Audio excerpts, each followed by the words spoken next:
Miarabantsika rehetra indray tokolasy tokovavy manaraka ny televiziona malagasy amin'izao hariva izao atao anatin'ity fandarana manokana ity. Hiavaka kely ny fandarantsika amin'ity androany ity satria dia hivoaka kely amin'ny tontolo politika sy ny raharaham-pirenena amin'ny ankapobeny.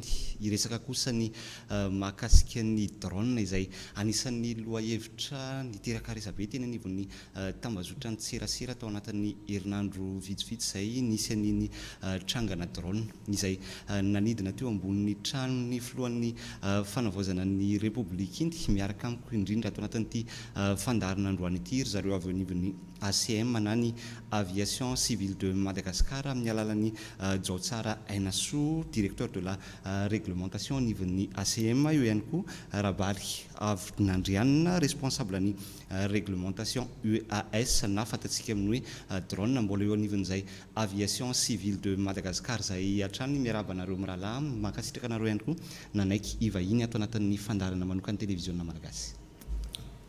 Miarabanao namana tojo dia miaraba ny mpanaraka ny vahoaka malagasy mpanaraka ny TVM eto amin'ny plateau eto dia sotra betsaka nandray anay teto amin'ny plateau.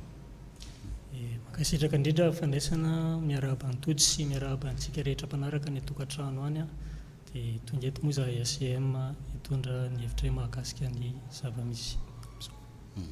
Araka ny nambarako teo ny resaka drone no ho resantsika eto anatin'ity fandarana manokana androany ity. Raha ny fahafantarana an'izany ACM zany aviation civile de Madagascar izay manodidina ny resaka anabakabaka no tena iandraketanareo anivon'ny ACM somary mahagaga ny olona ihany nefa mampametra-panontaniana ny olona eny anivon'ny tambazotra tserasera sy ny serasera isan-karazany amin'ny ankapobeny mihitsy hoe inona marina moa zany no tena hoe idiran'ny ACM amin'izay resaka drone izay. Mankasitraka amin'ilay fanontaniana marina dia marina tokoa izay hoe tsy dia mazava loatra amin'ny olona ny hoe andanjara andraikitry ny ACM mahakasika ny drone, fa ny andanjara andraikitry ny ACM amin'ny habakabaka manokana izay zany no zava-dehibe hoe ny ACM dia fahefana iray misahana ny fifamoivoizana ny habakabaka. Ny drone dia ao anatin'ny mampiasa ny habakabaka mifamoivoy ao anatin'ny habakabaka, toy ny kilalao io na misy ny miasa ataontsika hoe fakana sary, misy ihany koa ny hoe mitatitra entana mihitsy azy. Dia anjara andraikitry ny ACM no mandrindra izay fifamoivoizana izay, mametraka fitsipika ny anjara andraikitry ny ACM ao anatin'izay, mametraka ihany koa ireo atao taratasy ilaina ho an'ny toy ny ilaina amin'ny fanamoriana ireny fiaramanidina baikon-davitra ireny moa zany. Eo ihany koa eo ny fanaraha-maso izay rehetra izay no anjara andraikitry ny ACM ka no ilay hoe drone mampiasa ny habakabaka eto atoerana eto Madagasikara dia voatery izahay ao anatin'ilay izy anjara andraikitray manao fitsipika ho an'ny fampiasana drone eto atoerana. Izany hoe voasokajy eo anatin'ny antsoina hoe karazana fiaramanidina baikon-davitra hoe zany ny drone. Izay voakasika ao anatin'ny fiaramanidina baikon-davitra indrindra ny drone. Eny fa na dia kely ary mety ao anatin'ny sain'ny tsirairay be sy ny maro ilay hoe fiaramanidina ngeza be mitatitra olona na mitatitra entana, fa tsara ho fantatra fa ny drone na atao hoe madinika aza tsy mitovy amin'ireny ny habeany dia efa mampiasa ny habakabakitsika izy ireny, efa mifamoivoy izy ireny, mety ampiteraka loza raha sanatria misy ny loza ho an'ny mpampiasa habakabaka hafa ary indrindra ho an'ny aty an-tanety, ho antsika ety an-tanety izany, dia mba hisiany izay fisorohana loza izay indrindra no ametrahan'ny ACM fitsipika, andraisan'ny ACM andraikitra mametraka an'izay fitsipika izay ho an'ny drone manokana.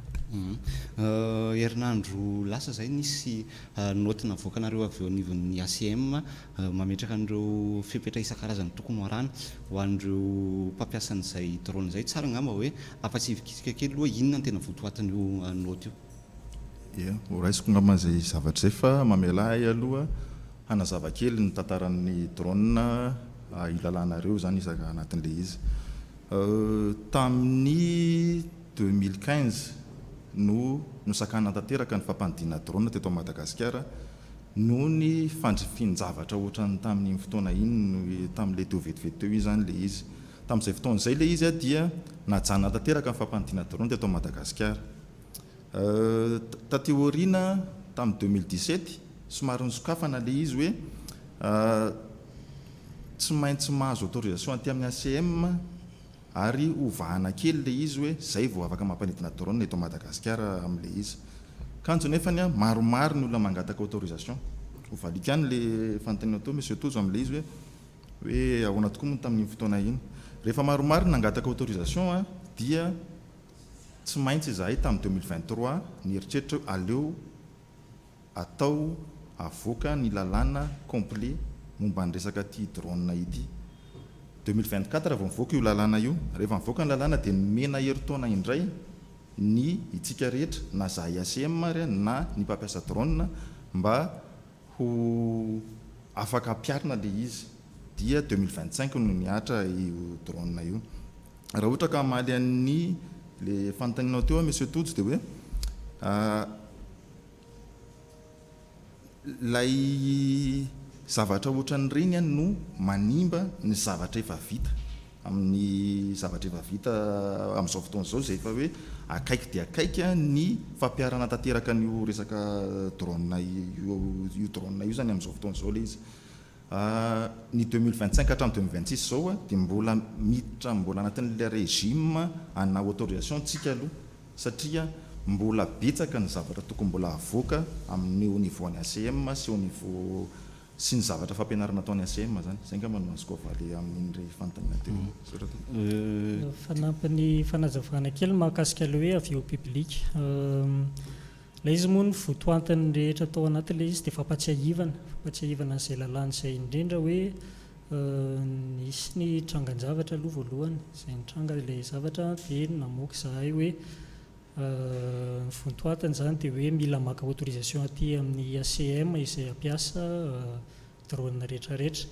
Fampatsiahivana ihany koa ao anatin'izay hoe na ny fampiasana ny drone dia tsy maintsy manaraka lalàna ihany koa. Tsy voatery n'ilay lalàna hoe raha madimilina moa ny fiantsoana ilay lalàna ho an'ny fitsipika amin'ny feno drone. Tsy voatery izay ihany no arahana fa misy ny lalàna manan-kery eto amin'ny tany sy ny firenena. Eo ny resaka hoe fanajana ny fiainana manokan'ny olona. Fiainana manokan'ny olona, eo ihany koa ny hoe fanajana ny misy lalàna anankiroa moa zany izy ireo mahakasika an'izay manokana toy ny caractère personnel. Eo ihany koa ny droit à l'image zany ao anatin'ny communication médiatisée moa misy an'izay disposition mahakasika ny droit à l'image zay.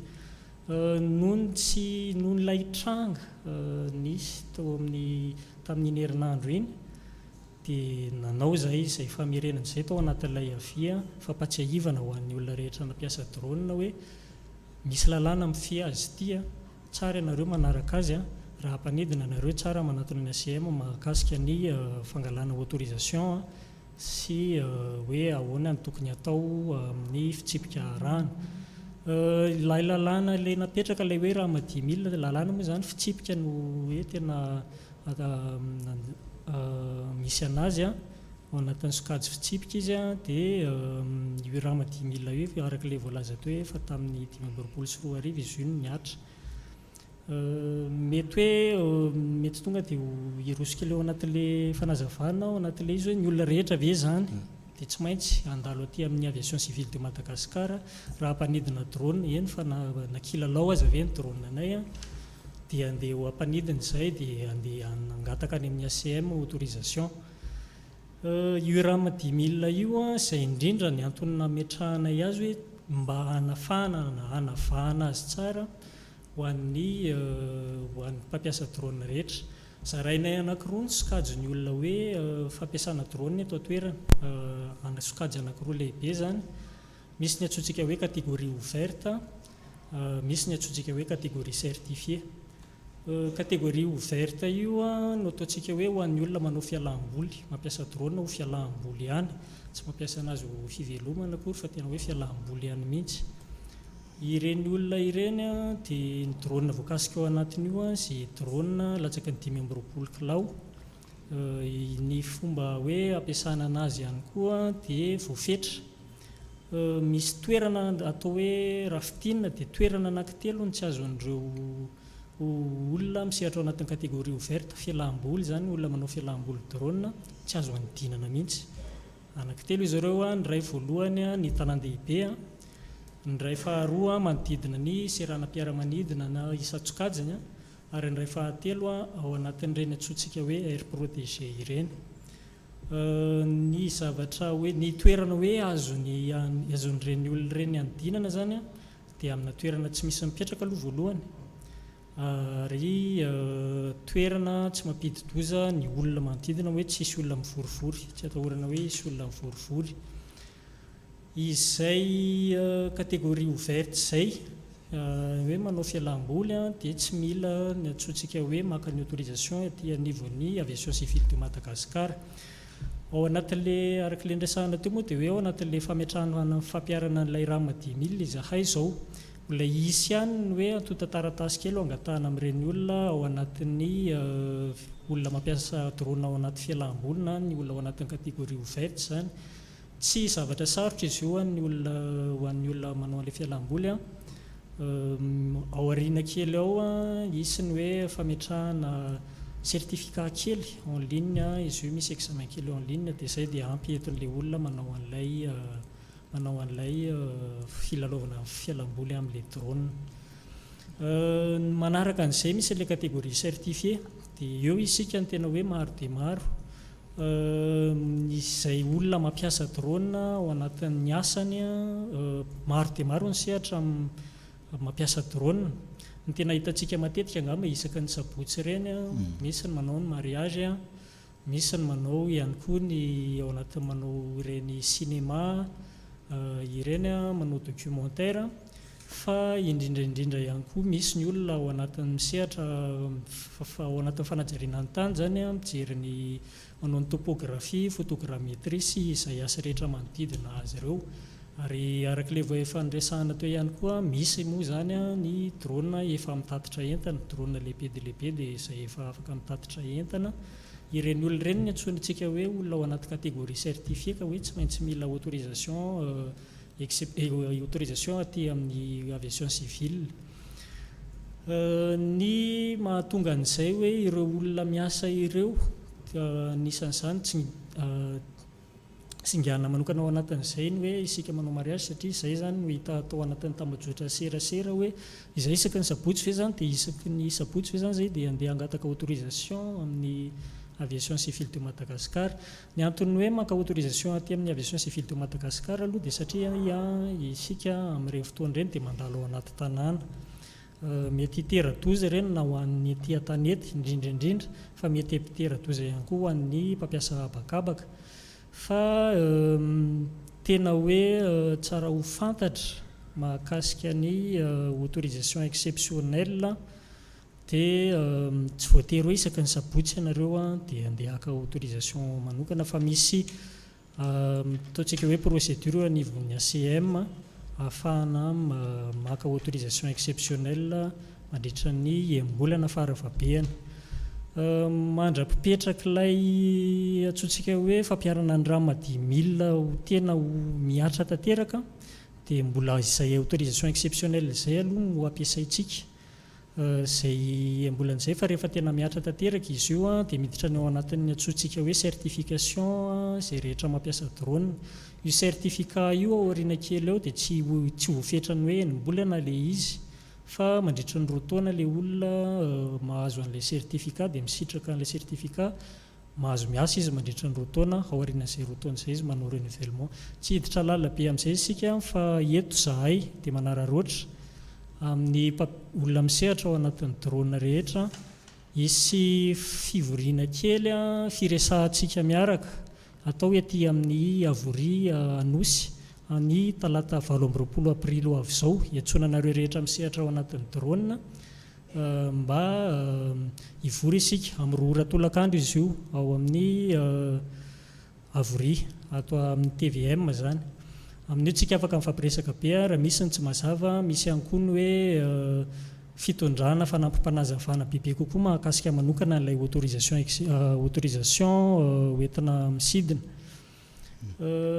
Manarak'izay ilay autorisation io dia ataontsika hoe arak'ilay voalaza teo hoe mesure provisoire ihany aloha izy io, transitoire aloha zany mandra-piatra ilay certification. Efa nivelabelarinao teo ihany mahakasika an'le autorisation fa azo azavaina tsotsotra ve zany hoe ohatrany ahoana ny ataon'ny olona zay te azo ny autorisation io amin'izao fotoana izao satria efa mipetraka zany aloha le izy mila maka an'io zay te hampiasa drone aiza izy ny tokony handeha inona ny atao taratasy tokony karakaraina anatin'ilay izy. Ie, mahakasika ny hoe inona ny tokony atao mahakasika ny fangalana autorisation mahafahana mampanidina drone ho an'izay olona misehatra miasa ao amin'ny drone. Misy aloha zany ny fangatahana misy formulaire izay hoezahany ho aparitaka izy io ngamba amin'ny page Facebook ny aviation civile de Madagascar, formulaire izay fienoana ahafahana mahafantatra ny ataontsika hoe ambangovangon'le asa ho atao sy le fotoana anaovana an'ilay asa atao amin'ilay izy. Eo ihany koa ny mahakasika an'ilay mpitondra ny mpanamory an'ilay drone ny ireo toerana zay hoe eritreretina anaovana an'ilay asa izay dia ilaina ao anatin'ilay atao taratasy. Eo ihany koa moa zany ilay hoe fotoana roviana no ampiasany azy angatahana ihany koa izay mangataka ny autorisation mba manao an'izay karazana hoe analyse de risque kely par rapport amin'ny hoe asa ho ataon'izay. Izy io miankina amin'ilay asa ho atao manko ka izay no ametrahana izay analyse de risque izay zava-dehibe dia zava-dehibe tokoa ahafantaran'ny tsirairay hoe izao tokoa no tena hoe mety ho fiantraikany ity ampiasako ilay drone ity.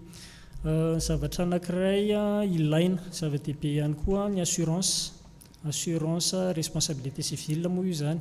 Ataontsika hoe manao fampitahana kely tsika amin'ny resaka fifamoivoizana tanety hoe raha mampiasa automobile ianao dia tsy maintsy manana assurance mba tsy hisiany hoe raha tonga ny loza miatra dia aty amintsika ny hoe hamoaka ny izaka ny vokany rehetra amin'ny fametrenana ny simba sy ny naratra. Dia toy izay ihany koa ny amin'ny fampiasana drone zany ilana ilay assurance mba hialana amin'izay rehetra izay hoe fisorohana ny lova raha ohatra ka hoe sanatria misy ny fahasimbana misy ny ratra vokatr'ilay nampiasana an'ilay drone.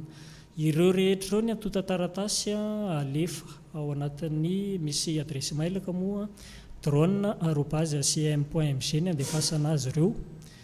Ary ao aorianan'izay misy ny hoe facture alefa amin'ireo olona.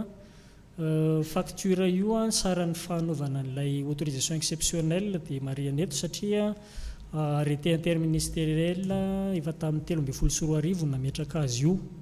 Ny saran'ilay izy dia 1,560,000 ariary tout taxe compris. Zay zany ny sarany izay ihany koa no ataontsika hoe hitondra fangarahana ao anatin'ilay izy fa tsy hisy hoe sasany misy mandoha vola ohatrinona moa sasany mila tsy mandoha vola ohatrinona fa tarifa tokana ny famoahana ny autorisation exceptionnelle hatreto ny autorisation amin'ny fampanidinana drone hatreto dia izay 1,560,000 ariary izay. Aorianan'izay moa zany rehefa vita izay dingana rehetra izay dia mamoaka ny autorisation exceptionnelle ny aviation civile de Madagascar. Amin'izao fotoana izao ny ACM ao anatin'ny hoe dingana fanentanana ve sa efa miditra amin'ny hoe dingana fanasaziana ho an'ireo izay tsy manaraka an'ireo fepetra tsy manana ny autorisation nefa mbola miny mampanidina drone izay. Man'izay zavatra izay ny ACM amin'izao fotoana izao zany dia mbola ao anatiny ny dingana fanentanana.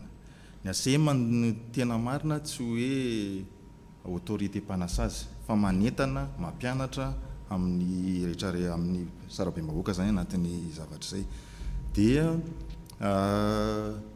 tsy hoe ACM dia atahorana sy ny ray manontolo fa tena mampianatra ny dikan'izay zavatra izay zany dia hoe manentana ny mpampiasa drone ray manontolo raha ohatra misy zavatra tsy haina misy zavatra tsy fantatra dia mahazo manontany tanteraka aty amin'ny ACM momba ny resaka hoe momba ny resaka drone. Tsy ho tonga amin'ny resaka fanasaziana mihitsy ny ACM raha tsy tena efa any amin'ny farany indrindra ilay izy mba ho an'ny rehetrarehetra zany ny drone satria efa teknôlôjia efa tsy afaka ialana izy ity nefany dia tsy maintsy mandalo tanteraka amin'ny fanetanana izay indrindra no mahatonga an'le hoe amin'ny talata ho avy zao 28 aprily dia mbola iresaka indray miaraka amin'ny mpisehatra ny drone rehetra ny ACM hanazava indray aloha ny hoe zao ny lalàna momba ny drone, zao ny zavatra tokony atao rehetrarehetra ary manampy tanteraka ny mpanamory rehetra io resaka io fanetanana atao io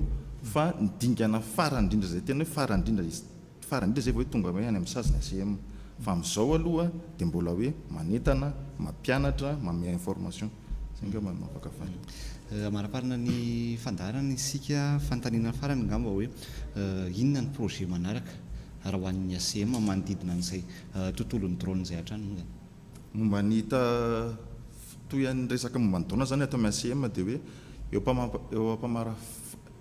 eo amin'ny famaranana ny resaka projet isan-karazany ny ACM amin'izao fotoana izao dia ny manaraka amin'izao fotoana izao zany dia hoe efa hisy site momba ny resaka drone fotsiny en ligne izy io ho an'ny eto Madagasikara satria mety misy ny fanontaniana hoe izahay any Morondava, izahay any Adego sy ny rehetrarehetra ohatra dia hoe ahoana ny fomba mba azahoanay ny resaka hoe permis ohatra permis na drone ny resaka enregistrement de drone dia efa hatao en ligne daholo izy mba tsisy hoe fakanisan'ny Antananarivo amin'ny hoanina io. Ao anatin'io site koa misy ny fampianarana isan-karazany momba ny resaka fampiasana drone indrindra fa ho an'ireo récréative le olona manao anazy ho kilalao zany le izy dia misy ny fampianarana mba tsy hiditra anatin'le hoe ampidi-doza le drone ampiasaina zany ao anatin'izay. Ho fanampin'izay ihany koa dia mety betsaka ny manontany fa hoe lafo be le autorisation satria votoan'ny émission nandrana teo moa zany le izy hoe 1,560,000 ariary nangatana autorisation. Izay indrindra nahatonga ny ACM hoe amin'izao fotoana zany dia tena misy projet arrêté interministériel mitokana momba ny resaka drone io fotsiny izay efa antanatohatra ny efa ivoaka ho approuvé zany izy io any amin'ny ministère anankiroa isan-karazany na momba izy mba ny tanjona zany amin'ny tena izy dia hoe ampiditra asa ho an'ny vahoaka malagasy le drone amin'ny sarany mora dia tena mora ary mba hiditra ao anatin'ny sehatra ny manaradalana daholo ny rehetra dia izay no mahatonga an'le izy ilay izy satria mbola anatin'le hoe antanatohatra ny approbation le arrêté interministériel dia tsy afaka notonony nety le ina moa sy le sarany isan-karazany zany anatiny ao fa tena latsaka tanteraka amin'ny autorisation exceptionnelle resana telo izy izay ny autorisation exceptionnelle dia enim-bolana fa ilay vaovao eo zany dia anatin'ny roa taona no en vigueur zany le orinasa isan-karazany na lay permis na lay enregistrement anatrony. Ankasitrahana ianareo mirahalahy ny tonan'izay fanazavan'izay tato anatin'ity fandarana manokany télévision malagasy androany ity sao dia mbola nisy afatra farany amaranantsika tanteraka ny fandarana. Mamerina famerenana fampatsiahivana kely farany ho antsika rehetra mpisehatra ao anatin'ny drone. Misy fihaonana ataontsika amin'ny talata 18 avril ho avy izao ka manentana anareo manao antsoavanareo ho avy izahay aty amin'ny Avory, aty Anosy, aty amin'ny TVM moa amin'ny roa tolakandro izay dia ao isika ifanerasera ifampiresaka hanazava hitondra fanazavana misimisy kokoa satria raha hoeto sika tsy ho ampy amin'ny fotoana ahafahantsika manao an'izay raha eto ny hanazavana ny andendeny rehetra mahakasika ny ohatra hoe ny autorisation ihany fotsiny azy ka manentana anareo ampitao amin'izay namana rehetra mampiasa drone misehatra amin'ny asa ao anatin'ny drone ho avy amin'ny fotoana io. Mety mbola hisy ihany moa zany ny fotoana hafa ho an'ny ataontsika hoe olona manao fialamboly fa ho an'io amin'ny talata io aloha izay olona hoe miasa ao anatin'ny sehatra drone ny tena hoe atsonay tonga avy anareo. Mety misy manontany any amin'ny faritra hoe ahoana zany momba anay izay ve zany dia tsy mba afaka hoe hidinanareo aty amin'ny faritra anao an'izay fanentanana izay dia ny tsara ho fantatra dia ny zavatra hitranga amin'io talata 18 aprily io dia ho alefa mivantana ao amin'ny pejany ACM, mandeha mivantana ao amin'ny pejany ACM, ary raha toka misy ny fanontaniana avy any amin'ny faritra hoe manitikitika anareo ho resahana amin'io andro ny 20 aprily io, dia ao amin'ny pejy Facebook-ny Aviation Civile de Madagascar dia hisy atao hoe formulaire fienoana ahafahanareo mametraka an'izay fanontaniana izay. Tsotra dia tsotra izy io fa tsy dia hoe sarotra akory fa afaka mba hampitahantsika izany izay etaetantsika izay fanontaniantsika rehetra manitikitika mahakasika an'ilay raha madimilina indrindra fitsipika. Izy io zany ataontsika hoe code de la route ho antsika mpampiasa drone misehatra ao anaty drone dia manentana antsika hatrany amin'izay ho avy. Ho famarana ny aty amin'ny ACM indray zany dia mbola ho avy ny ACM amin'ireo tsy mpampiasa drone intsony no resaka eto indray zany, fa ho an'ireo exploitant rehetra iaona amin'ny exploitant amin'ny resaka aviation rehetra indray zany. Dia izay ihany koa no mamarina nyity fandarantsika androany ity mametraka ny veloma mandram-piona ho aminareo mirahalahy. Dia mankasitraka anareo nandray anay dia mametraka ny veloma mandram-piona ho antsika rehetra ny tokantrano andray. Torak'izay ihany koa dia misaotra betsaka nandray anay tompoko. Mametraka ny veloma mandram-piona ho antsika tany tokantrano tany ihany koa ankasitrahantsika rehetra nanaraka ny fandarana hatramin'ny farany mametraka ny veloma mandram-piona ho amin'ny manaraka indray. Veloma tompoko.